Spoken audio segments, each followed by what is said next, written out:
사무엘상 2장. 아이를 갖지 못하던 한나는 사무엘을 낳아 하나님의 전에 봉사하는 아이로 삼았습니다. 사무엘은 자신의 의지와 관계없이 태어나면서부터 나실인으로 살았습니다. 어린 사무엘은 하나님의 은혜와 은총 아래 하나님의 전이 자신의 집이 되고 제사장들 속에서 하나님을 섬겼습니다. 사무엘상 2장은 사무엘의 어머니 한나의 감사의 노래로 시작합니다.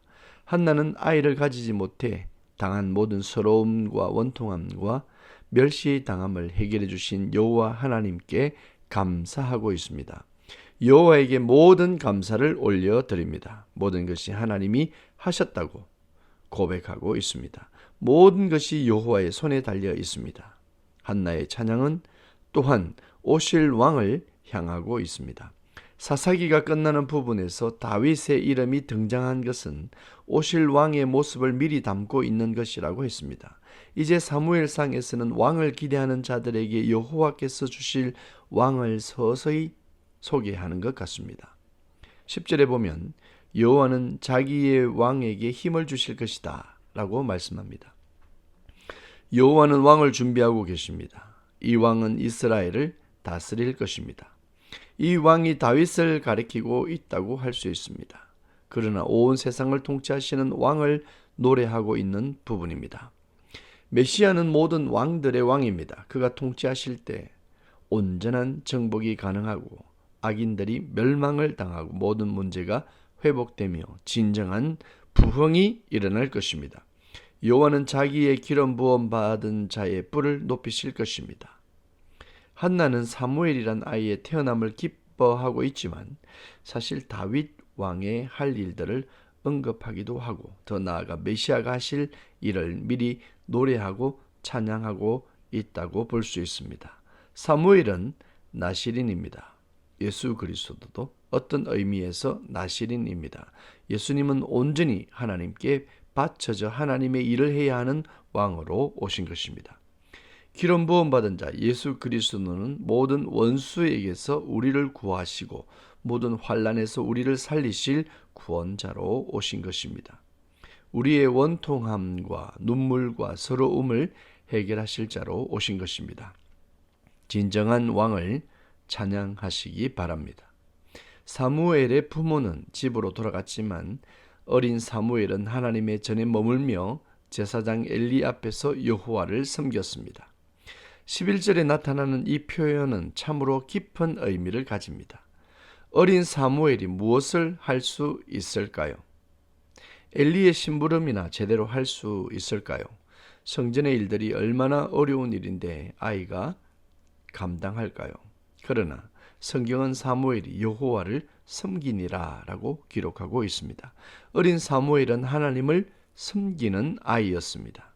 이제 성경은 제사장 엘리의 아들들에 관해 다루고 있습니다. 그런데 엘리의 아들들의 행실이 좋지 못하다고 합니다. 그리고 그들은 여호와를 알지 못한다고 말합니다. 사실 그들은 제사장의 아들로 제사장으로 살아야 하는데 여호와 하나님도 모르고 있다는 것입니다. 엘리의 아들들은 여호와의 제물에 욕심을 냈습니다.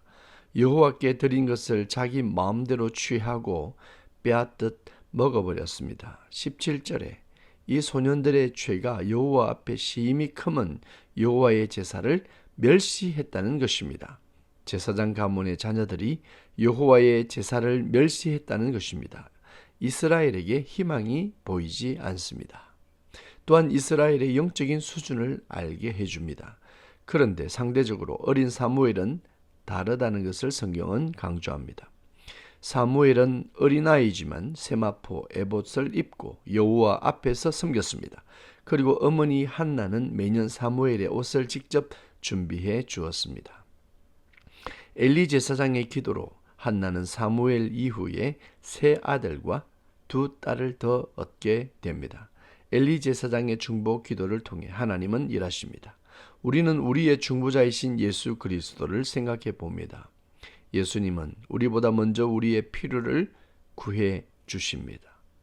엘리 대제사장은 매우 늙었습니다. 그런데 아들 제사장들은 악한 일을 행하고 여호와의 제사를 멸시했으며 회막에서 수종되는 여인을 취하는 행동을 했습니다.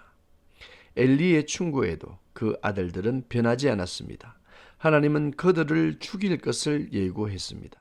성경은 사무엘과 엘리의 아들들의 차이점을 드러내고 있습니다. 엘리의 아들들은 죄를 범하고 타락했으며 불순종하지만 사무엘은 여호와 하나님의 은총 속에서 살았습니다. 이제 하나님의 사람이 등장합니다. 하나님의 사람은 하나님의 사자 혹은 여호와 자신으로 볼 수 있습니다. 여호와는 엘리에게 엘리 집안의 잘못을 드러내십니다. 하나님은 내 재물과 내 예물을 밟았다고 표현합니다. 그리고 엘리의 아들들을 하나님보다 귀하게 여겼다고 말했습니다. 이스라엘 백성이 드린 제물로 자신들을 살찌게 했다고 했습니다. 하나님은 엘리 가문을 복되게 하셨지만 이제 여호와 하나님의 마음을 바꾸셨습니다.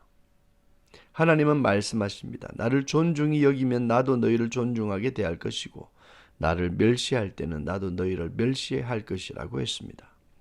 그리고 엘리 집안의 저주를 내리십니다.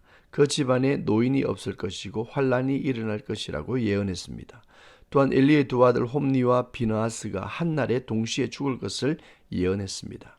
엘리 집안에 심판이 시작된 것입니다. 이제 새로운 대제사장이 필요한 시점입니다. 35절에 보면 여호와 하나님이 자신을 위한 충실한 제사장을 일으키실 것을 예언하고 있습니다. 그 제사장은 여호와 하나님의 마음과 여호와 하나님의 뜻을 행할 것이라고 선포합니다. 엘리 가문은 하나님의 예언하심 그대로 대제사장의 가문에서 추락했습니다. 36절은 그의 후손이 겨우 살기 위해 떡 한 조각 구하는 삶이 될 것이라고 저주했습니다. 하나님을 멸시하는 가정은 영원할 수 없습니다. 자녀를 하나님보다 더 귀하게 여기는 가정이 복받을 수 없습니다. 예배를 멸시하고 여호와를 업신여기는 가문이 은총을 누리지 못합니다. 여러분, 하나님의 말씀에 순종하시길 축복합니다. 홈니와 비느하스의 죽음의 경고를 기억하시기 바랍니다.